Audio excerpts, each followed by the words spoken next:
Alright, hey guys, this is Vol. We are watching a game of StarCraft between Idra and Dream.t Zizi. So, without further ado, let's get into the game and let's talk about these players.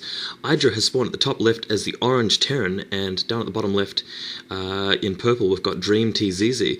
Now, Idra, of course, is the American player from Team Media who has moved over to Korea to participate in the pro gaming scene, and he is joined up with Team Istro and is training with them. In the meantime, Dream.t Zizi is a Zerg player who's from the Dream.t clan, obviously, and everybody in that clan is obviously very good. Some other familiar names, I believe, is Jangbi, also in that clan, as well as a couple of other very good players. Anyway, the game is on the map Othello, shall we say. And really looking forward to this. I really quite like watching Idra's play because he often biases his game towards the late game. He likes to really set up his economics well and really put his good mechanics to the test in his macro management.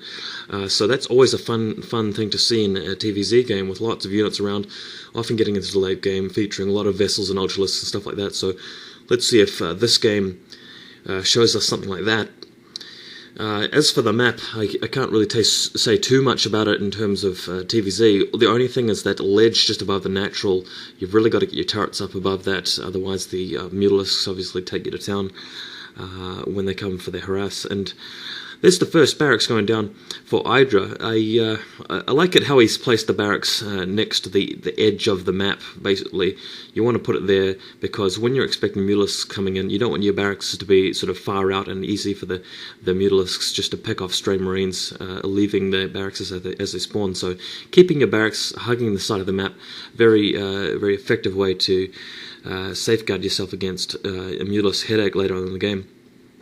Dream.t Zizi going for very standard builds, putting down the hatchery and then spawning pool. Very typical stuff, and he has managed to scout Idra. He sent out his overlord, the correct location, straight up north straight away, and he has found Idra, so he will definitely know where to go. That drone was sent out, of course, to scout, but now that the overlord has found Idra's base, the drone is moving back across the map, and we'll check out the top left, and so we'll see what happens. We'll see what he manages to find. I think he really just wants to check to make sure that Idra is in fact going for a fast expansion, and so forth. And if not, that'll be valuable information for him to hold on to.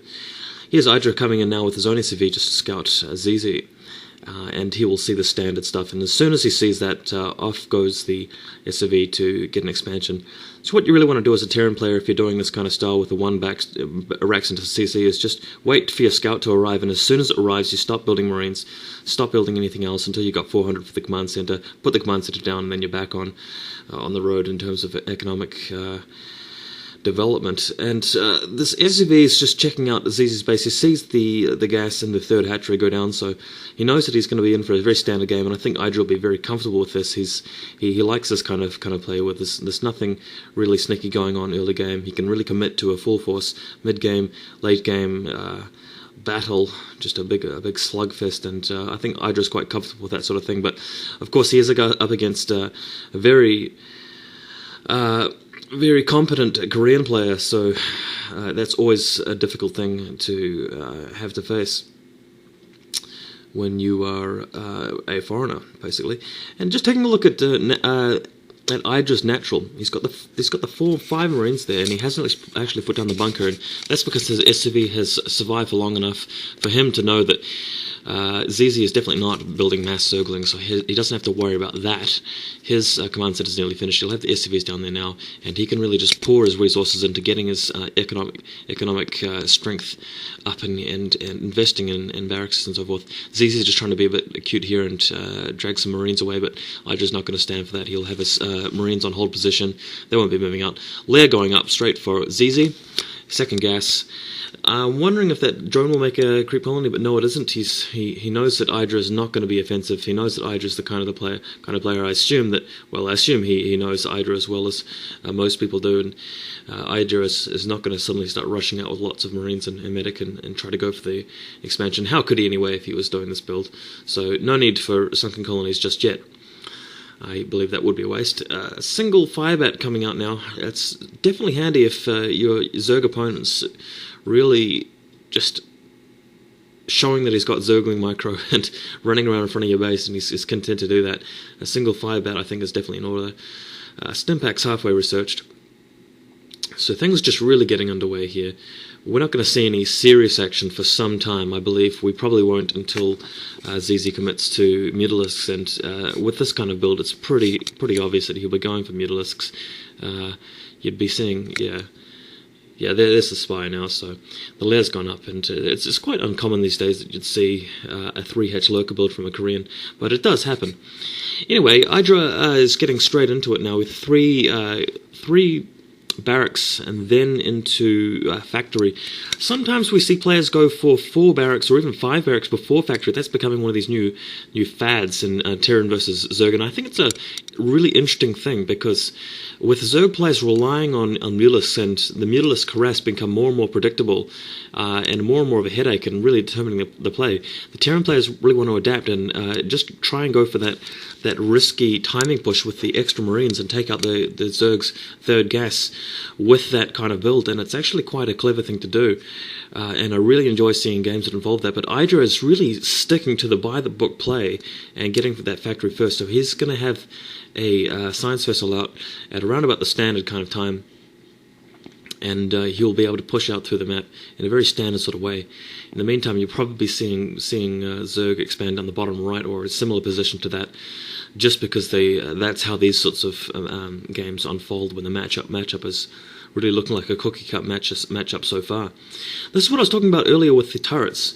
Idra's just putting some turrets up above the ridge as well as behind his mineral line at the natural expansion. And he's got 4 of them there. That's going to be more than enough to stop the Mutalisk harass, and that's a really good layout, because the upper turrets give vision, and there are 2 turrets there to protect them, so that the Mutalisk can't just go in and take out the ledge turrets and then have free reign over the bottom ones. The Mutalisks have arrived, by the way, and they are not going for the natural expansion. They're taking on just the outskirts of Idra's main.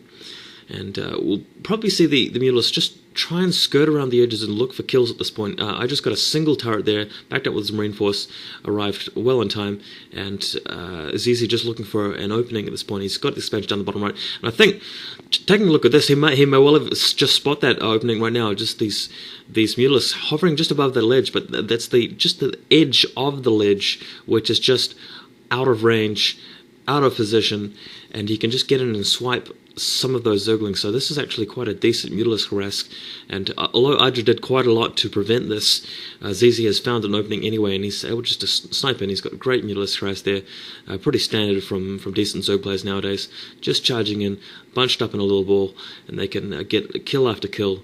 Yeah, this is going quite well for Zizi, and he's got this comfortable expansion down at the bottom right. He's got his Hydralisk den up, Lurker's being morphed, his base is under no threat whatsoever. Idra will not be able to leave for some time, and with this large group of Mutalisk, he should be able to keep this harass up for some time. And these Mutalisk actually just doing such a great job. He's got a huge ball of them now because of that 3-hatch style build. To kill those outlying turrets in the middle of Idra's base, and he'll be able to keep the Marines at home. The Marines have got to stay up at the main platform and still can't just move out. In the meantime, the Mutalisk with their greater mobility can just hang around and even go back to that position they were before. Idra has built a turret at that weak spot that he had previously. That'll help, but yeah, it's just Idra being forced to keep rebuilding turrets, and this is just slowing him down a little bit, but even a small amount of delay can make a big difference in a really sort of fine-tuned high-level match like this. Now, Zizi already going for Hive, and he can afford to because he's just under no pressure, of course, and it doesn't look like Idra's going to be able to push out for some time. So he's got his Lurkers ready, and these Lurkers hopefully should be able to get into position to just keep Idra contained even further. Idra obviously getting his macro starting to kick in now. He's on 2 base. He's been on 2 base for long enough for this to really work. Marines pushing up, but Lurkers are actually burrowing. He's going to have to pull them back. Oh, that's a little bit sharp there. A large group of Marines though, and oh my god, Marines not retreating. Marines are going to fully engage these Lurkers. The Lurkers just spitting out those spines like there's no tomorrow, and massive firefight here. This is going to be very violent by the time it's finished, and all these Marines are going to die. Zizi's lost a few Lurkers already, he's lost Mutalisks, and wow, that was rather violent. But I actually have to feel that Zizi came better off there, even though he lost Lurkers as well. That he just prevented that Terran push from heading out still. So ideally, as a Terran, you want to have left your base by now and be heading across the map to put some pressure on the Zerg, force Sunkens, and force him to split his army up between his expansion and his main. But still, Idra hasn't been able to move out yet, and he's really desperate too. You can see he's just moving the tanks out, sieging up, getting rid of these Lurkers. Zizi obviously not really caring about these Lurkers. He's content to focus his attention elsewhere and get his unit production and upgrades going. Meanwhile, Idra is able to take out those 2 Lurkers. But this base at the bottom right for Zizi is in full swing right now. Really got plenty of drones there, ready to start harvesting hard out. Taking a look at the barracks line for Idra, though, he's just swinging up to 7. Yeah, that's 7 barracks. So that's going to give him a really beefy unit influx later on. But wow, Zizi's already hit the hive. He's already got the Defiler Mound going up.